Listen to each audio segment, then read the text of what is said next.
바로 시작하겠습니다. 먼저 발베이크와 볼렌담의 경기를 분석해 보도록 하겠습니다. 네덜란드 1부 15위의 발바이크입니다. 기본적으로 홈에서 공격적으로 했을 때의 성과가 좋은 팀입니다. 올 시즌은 홈에서 되려 XG 값이 낮은 상황이지만 이는 올 시즌 홈에서 만난 상대가 PSV, 알크마르, 트벤테로 모두 강팀들이었기 때문입니다. 공격적으로 나갔을 때 수비적인 불안감이 변수인 팀이라는 점도 변함이 없긴 한데 볼렌담이 롱볼로 일관하고 있고 발바이크의 공중볼 경합률은 리그 5위로 그렇게 약하지 않습니다. 결장자는 바센 선수가 결정할 것으로 보입니다. 네덜란드 1부 17위의 볼렌담입니다. 6야드 안쪽에서 가하는 슈팅의 비중이 14%로 리그에서 가장 높은 팀입니다. 하지만 이는 롱볼로 일단 박스 안으로 공을 붙이고 보는 스타일의 발현이라고 봐야 할 것인데 실제로 공중볼 경합에서 리그 1위의 확률을 가지고 있어 이를 적극적으로 이용하고 있다고 볼 수 있지만 정확도가 낮은 편인데다가 상대가 공중볼에 아주 맹탕은 아닙니다. 오히려 공격적인 운영의 발바이크를 막아낼 궁리를 해야 할 상태입니다. 결장자는 블롬스틴, 음부암바 선수가 결정할 것으로 보입니다. 일단 공격적으로 운영하는 홈에서의 성과가 상당히 좋은 편입니다. 볼렌담의 직선적인 공격도 발바이크가 공중볼 경험에서 아주 약한 스타일은 아니다 보니 어느 정도 커버가 될 것으로 볼 수 있을 것입니다. 볼렌담은 원정에서 공격적으로 나서는 팀에게도 제법 약한 면모를 드러냈었습니다. 발바이크의 승리를 기대해보는 매치입니다.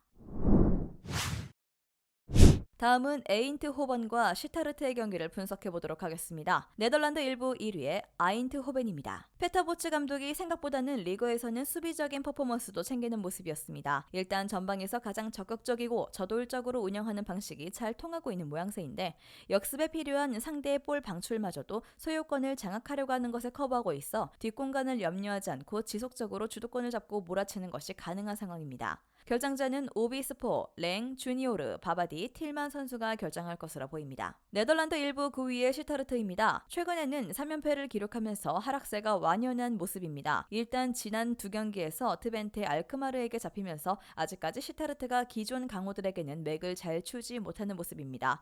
일단 이 두 팀이 모두 전방에서의 소유권 탈취에 적극적으로 나서는 편인데 4-2-3-1로 압박 싸움에서 지면 뒤에 커버해야 할 공간이 늘어난다는 리스크를 잘 감수하고 있진 못합니다. 결정자는 벨케이르 선수가 결정할 것으로 보입니다. 일단 아직 시타르트가 기존 강호들과의 주도권 싸움에서는 잘 이기지 못하는 모습입니다. 아인트호벤을 올 시즌 가장 전방에서 저돌적으로 운영하면서 주도권을 쥐고 놓지 않으려는 모습이 강한데 이를 감안하면 시타르트가 지난 두 경기에서의 패턴을 그대로 반복할 가능성이 높아 보입니다. 아인트호벤의 승리를 기대해보는 매치입니다.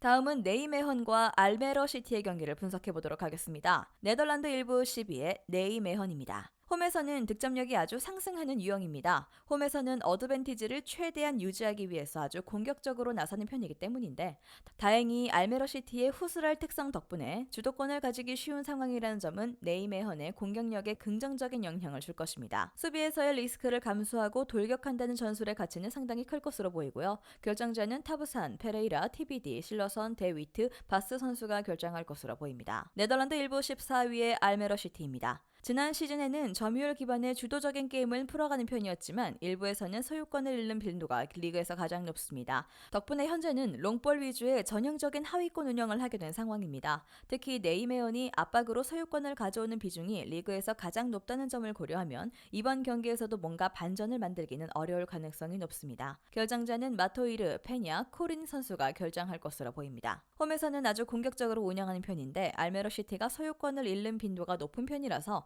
네이메헌의 공격적인 전술과 주도권 획득은 아주 쉬울 듯합니다. 알메러시티가 롱볼 위주로 플레이를 하는 전형적인 하위권 팀이 되면서 공격의 정확도도 별로 신뢰하고 싶진 않습니다. 네이메헌의 승리가 유력할 것입니다.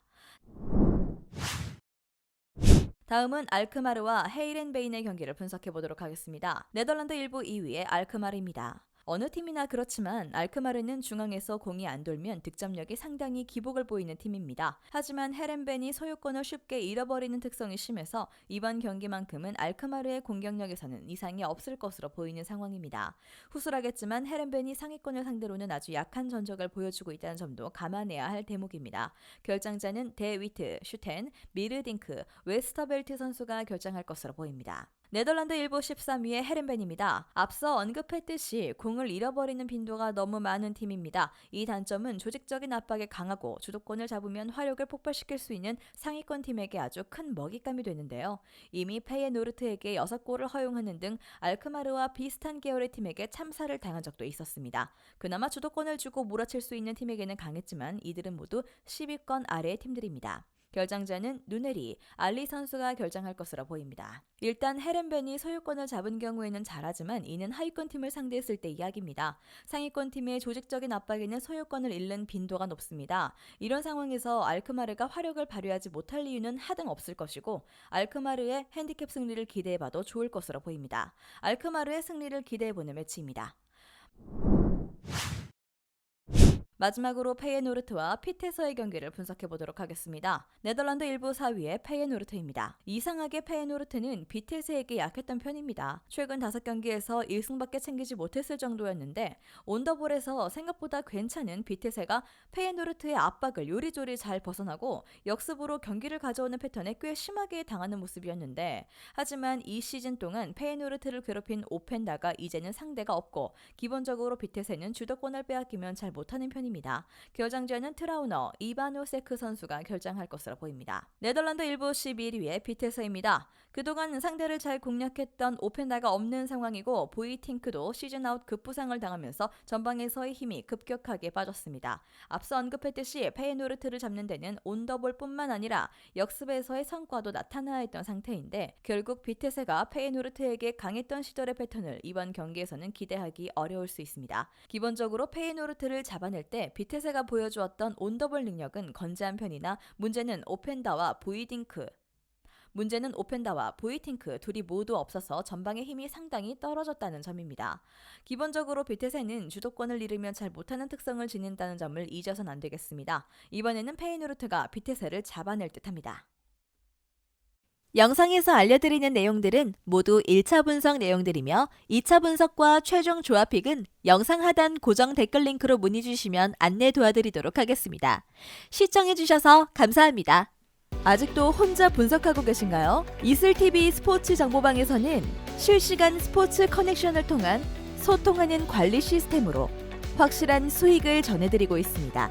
정보방 입장 조건은 없으며 일반인들은 쉽게 접할 수 없는 배당 흐름 분석, 모든 경기 라인업과 결장자, 마지막으로 분석 모델링을 통한 최종 조합픽까지 무료로 제공해드리고 있습니다. 물론 마음에 안 들면 둘러보시고 나가셔도 됩니다.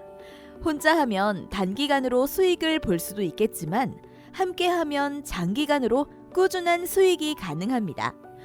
정보방 무료 참여하시고 꾸준한 수익을 원하시는 분들은 영상 고정 댓글 링크로 문의 주시면 안내 도와드리겠습니다. 늦지 않았습니다. 함께 합시다.